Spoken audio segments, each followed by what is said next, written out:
Salut à tous, bienvenue à New York, comme vous voyez derrière moi.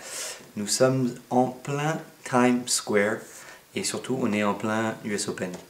Et la grande histoire de cet US Open, c'est quoi? C'est l'annonce d'Andy Roddick qui a annoncé donc qu'à l'issue de ce tournoi, terminé, basta, done, finished. Fin de carrière pour Andy Roddick, A-Rod comme l'appellent les Américains. Son prochain adversaire, Juan Martín del Potro. Qu'est-ce qu'il a dit, Jean-Martin? Il a dit, je sais que ça va être spécial pour lui, mais je vais faire mon job. Oui, c'est vrai que Juan Martín del Potro, lui, il va pas faire attention au fait que ce soit le dernier match d'Andy Roddick, il va pas essayer de le faire briller, mais ça va être plus compliqué que d'habitude, Juan, parce que Andy va être chaud bouillant, et le public de Arthur Ashe va être chaud bouillant. Parlons juste une seconde de cette annonce de retraite d'Andy Roddick en plein tournoi. C'est quand même une stratégie assez étonnante. Mais c'est vrai que Roddick vit une saison complètement pourrie.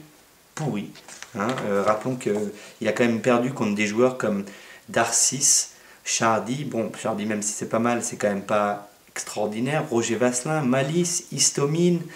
Il n'a jamais fait plus qu'un troisième tour en Grand Chelem jusqu'à l'US Open où il est en huitième.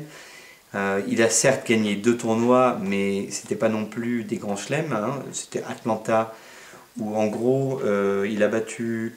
Qu'est-ce qu'il a battu Atlanta? Il a battu Mahut, Russell, Isner, pas mal, mais Isner c'est quand même loin de son meilleur niveau. Et il a battu en finale Gilles Muller.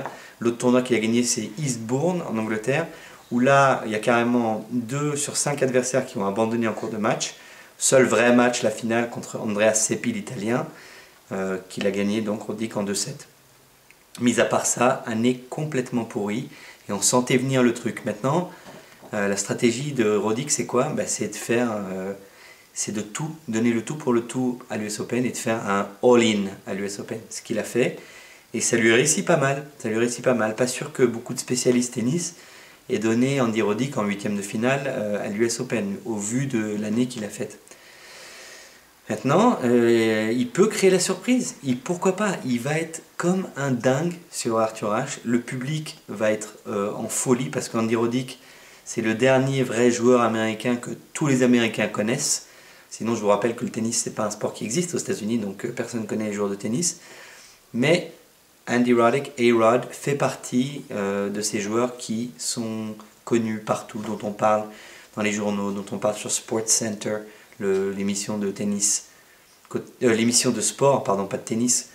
Manquerait plus qu'il y ait une émission de tennis quotidienne sur la télé américaine. Non, une émission de sport quotidienne, mais A-Rod fait partie des joueurs, des gens dont on parle assez souvent. Donc voilà, c'est grande chance à mon avis de voir une surprise de Roddick face à Jean-Martin de la Poutre, même si c'est un sacré client, mais l'histoire serait belle. Alors moi je suis à fond pour A-Rod. Go Andy, go! Go Andy, go! Allez, je vais choper un taxi.